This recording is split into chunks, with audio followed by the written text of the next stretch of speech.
Ford Mustang Dark Horse, a dying breed, the last V8 with manual gearbox in UK. This is it. This is your only choice if you're a real driver and you want manual and big engine. So today I want to find out if this really is a driver's car or is just a big heavy GT. So let's jump in and find out.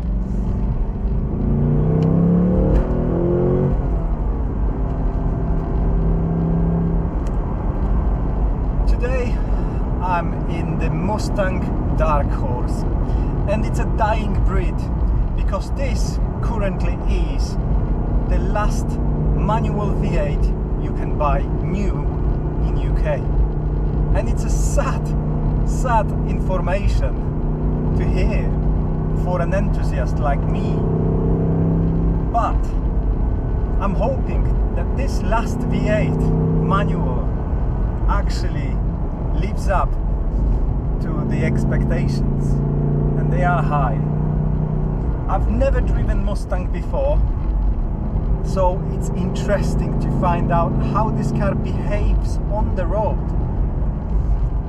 because I've always thought about Mustangs as something big, heavy and not great in the corners. But this one might actually change my perception of them.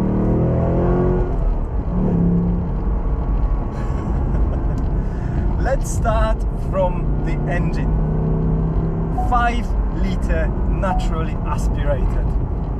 Honestly, what a peach. 450 horsepower here in Europe.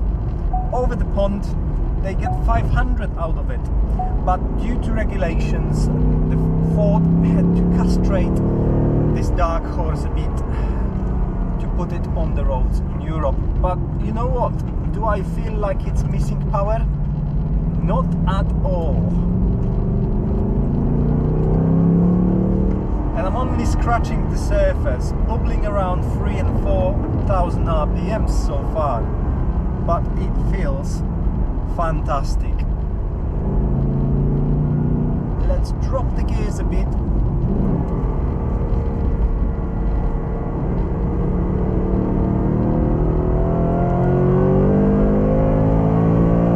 Oh yes, this actually goes up to 7,500 where the red line starts, and that is amazing. But it has such a low down grunt as well, and that NA characteristic of the engine where you get everything straight away. When you touch the throttle there is no delay, it's just instant, there's no turbo lag. Wow. Okay, and as I'm feeling more and more comfortable behind the wheel, I think it's time to talk about the handling. Something I was probably the most worried about, considering this is an American car. But I think I've been wrong. And I think this car, it's proving me that Mustang can actually handle well. I love the position I'm sitting in. It feels very much, although it's a coupe, a large coupe, actually you're sitting so low. I feel like in a Z4 or Cayman, which is a big compliment. The cabin feels very nice, and there's lots of leather and oh yes, this thing sings, honestly. So interior feels really nice.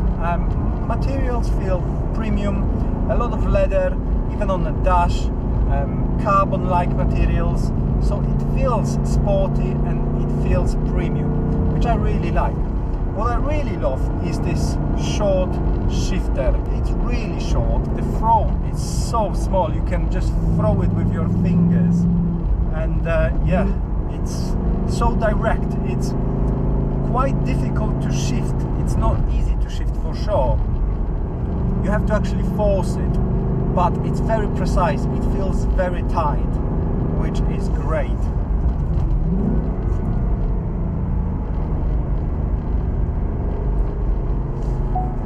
And back to the corners.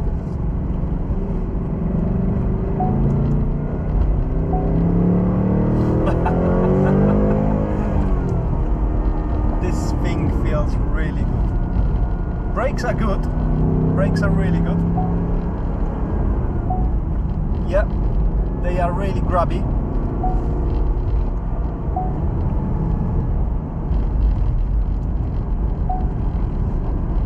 But going back to handling, it's great. It really is good. I think they learn from the Europeans.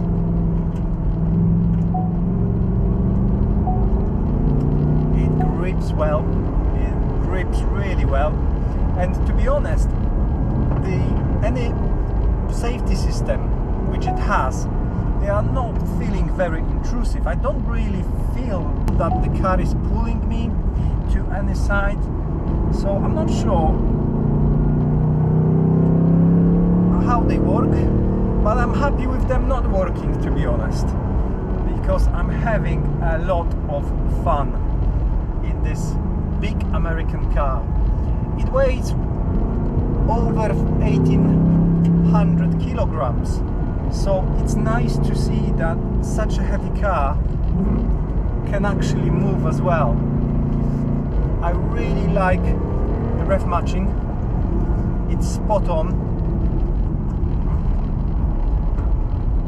It really insulates you from like potholes and any kind of bad tarmac.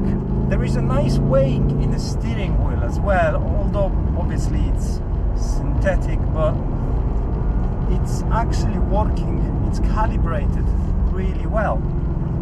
It's not easy to turn in corners. It feels like you have to actually put some effort in it, which is great, which is what you want if you're an enthusiast and you want to feel like you're driving a car.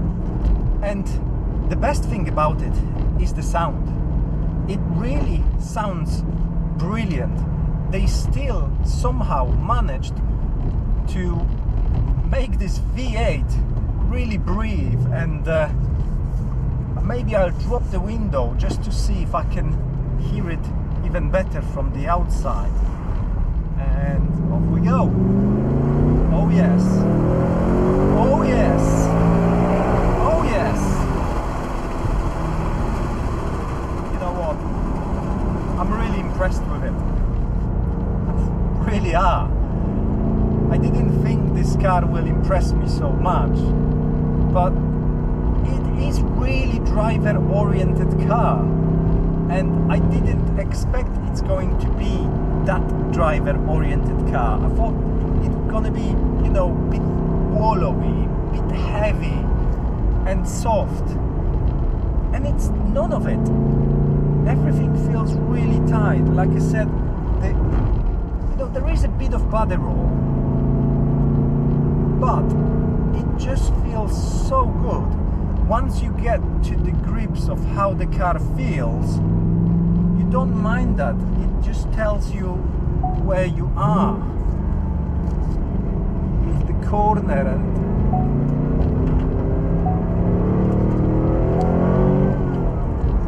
this thing is fast.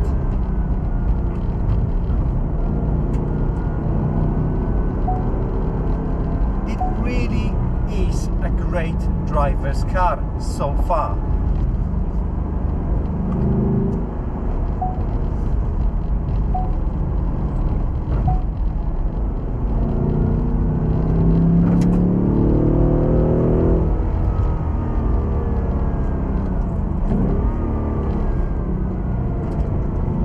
Now I'm starting to really feel the car.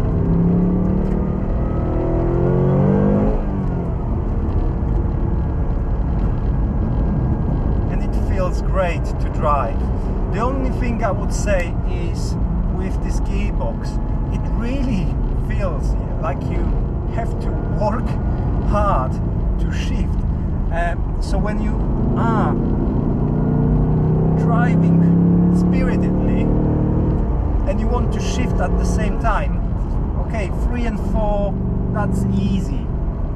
But if you're going across from second to third or vice versa, it actually might be quite difficult because it has a lot of power, and turning, shifting, you know, as I said, you have to put a bit of effort into turning as well, which is great.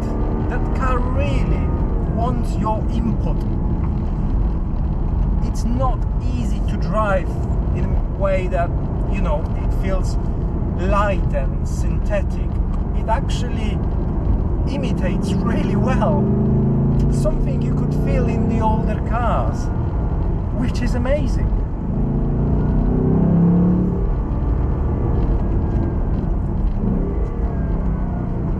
Maybe I would get used to the gearbox, but yeah, these shifts from third to second, for example, it requires some effort from you, which is great. I absolutely love it, but it's not a gearbox you would be hassling or trying to rush it into the gear, I would say, unless you really, you know, get used to it.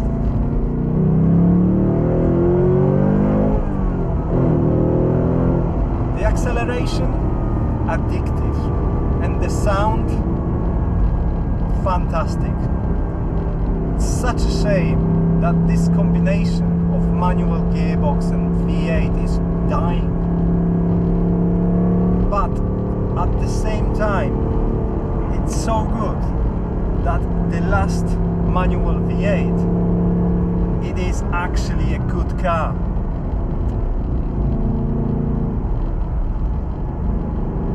The seats, very supportive. They're not very deep, but they feel like they're really hugging me. With many cars, I feel like there is too much space between the bolsters and I'm moving too much. In this one, I actually feel like I'm not moving at all. The seats are really good.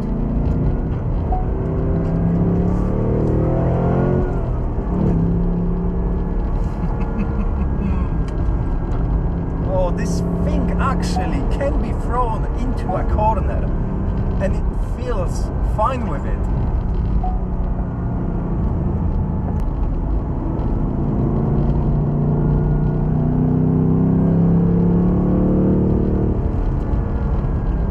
So yes, the car really feels dialed in. It feels like it was made for real drivers, for enthusiasts, not just for someone who likes to do 30 miles per hour in it on Sunday afternoon. It actually works well as a car you take for a run on Sunday morning, which is fantastic. Something I probably have not expected from this car, but it really works.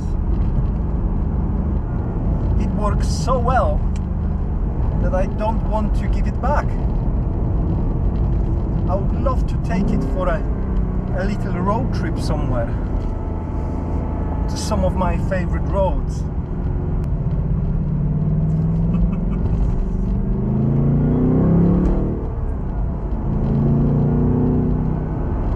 So, as I said, I really enjoy driving this car.